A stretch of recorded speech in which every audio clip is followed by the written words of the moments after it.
Pendant que les gens acclamaient, moi je suis rentré m'asseoir. J'étais fâché contre Dieu. J'ai dit à Dieu que ce n'est pas normal. Si tu ne connais pas comment le gars a passé sa journée, laisse-moi te dire.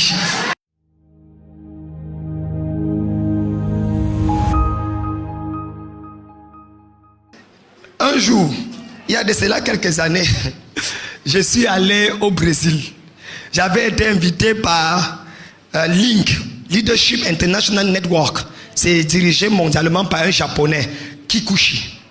C'était un rassemblement de tous les hommes de Dieu de la planète. Et j'étais privilégié d'être l'un des rares noirs à être orateur à cette convention. Lorsque nous arrivons, la convention avait lieu à Brasilia. Bon, quand on arrive, je devais être l'un des orateurs parce que j'avais déjà fait quelques temps à Rio de Janeiro au Brésil et l'impact était là. J'avais rencontré le gouverneur de Rio de Janeiro, rencontré beaucoup d'autorités il y avait une ou deux résurrections qui s'étaient passées. Alors, donc quand on m'a invité là-bas, j'étais le plus jeune prédicateur et le gars qui avait le feu, j'avais mes 25 000 personnes à prêcher, mon frère. C'est pas tous les jours, ta vie peut changer. Donc, on nous a mis dans un hôtel 5 étoiles. Sur l'hôtel 5 étoiles, avec les orateurs, je devais prêcher le premier jour, mais il y avait un bishop américain qui devait prêcher avant moi. Donc, ma chambre était au-dessus et sa chambre était là.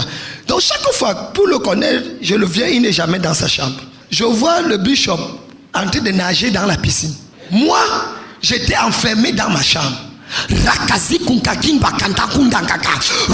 Je priais en langue, je crie Dieu, aujourd'hui, tu dois prouver que l'onction est africaine. Seigneur, je le manifeste. J'étais déterminé parce que c'est une occasion.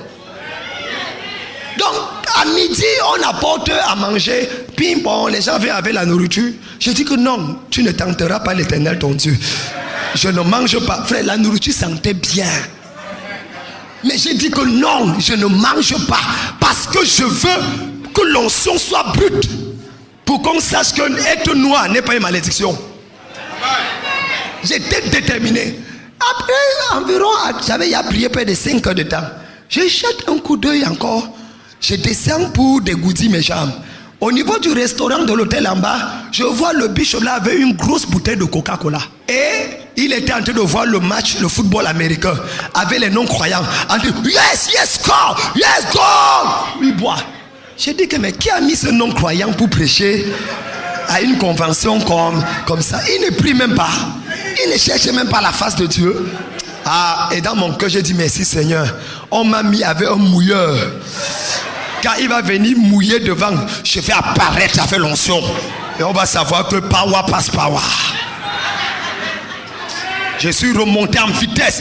J'ai pris l'ascenseur. Je suis Sakaki Koutoukouzi. J'ai commencé à prier pour moi et pour lui, pour qu'il ne mouille pas trop. Parce que s'il mouille trop, il risque de tuer l'atmosphère. Donc...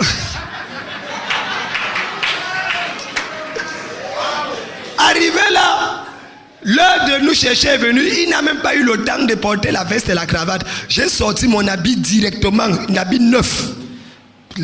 Lui, il a mis le jean. Et il avait une chaussure qui ressemblait à la chaussure de 2500. Et il a mis un blouson. Il a pris son iPad. Il est arrivé. J'ai bien demandé, j'espère que celui-là prêche avant moi. On m'a dit oui. Il dit parce que si je prêche avant lui, il risque de ne plus prêcher. On dit non, attends. Arrivé sur l'hôtel, il était assis là. Pendant qu'on était en train de louer le Seigneur, d'adorer, il était avec le iPad, en train de jouer les jeux sur le truc. J'ai dit que merde, ça c'est même qui ça? J'ai dit que quand je vais prêcher, il va d'abord me retourner sur lui et dire après on l'introduit donc, on dit qu'il a 45 minutes. Il dit que non, God bless you. Je n'ai pas besoin de 45 minutes. 26 minutes, c'est ok, it's ok. Dans mon cœur, j'ai dit que tu as même d'abord préparé ton message quand. Donc c'est normal que tu n'aies même pas 45 minutes. Viens finir, viens nous saluer, dis baby, et tu pars. Frère, il a pris la parole, 5 minutes. Il dit, the Lord will bless someone. Le Seigneur va bénir quelqu'un ici. Je sens dans mon cœur, il y a 26 paralytiques qui vont marcher maintenant. Recevez. Je vois les gens jeter les béquilles. Je vois les gens jeter les roulettes. Dans mon cœur, j'ouvre d'abord un œil. Je me demande si ce que je vivais était vrai.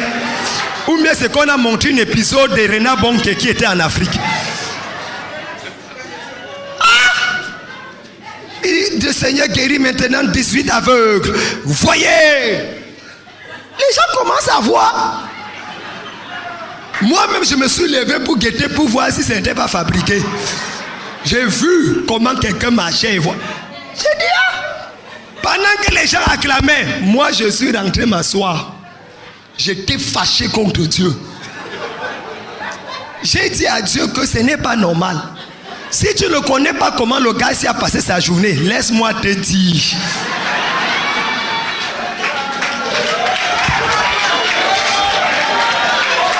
Il a passé le temps à nager. Après nager, il mangeait. Moi, je ne mangeais pas. J'ai jeûné. Et après, il était à la télé avec les non-croyants pour voir un match américain. Seigneur, c'est moi que tu devais bénir. C'est pas lui. Pendant que je parle, j'entends l'esprit me dire, demande qui est cet homme. Je demande à quelqu'un qui était assis à côté de moi, le gros bishop là, c'est qui même?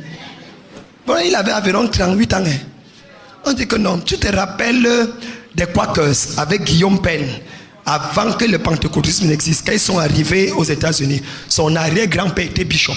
Quand son grand-père était également le bishop tel, c'est lui qui a provoqué le tout pour les assemblées de Dieu dans tous les États-Unis.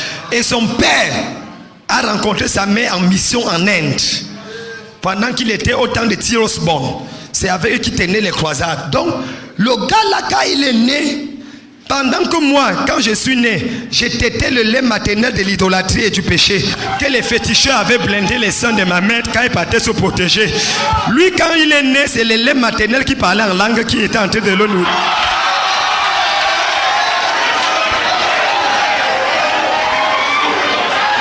J'ai compris qu'il y a quelqu'un qui a payé le prix à sa place. Et c'est pour ça que je me tiens ici aujourd'hui. Aucun de tes enfants ne souffrira ce que tu as souffert.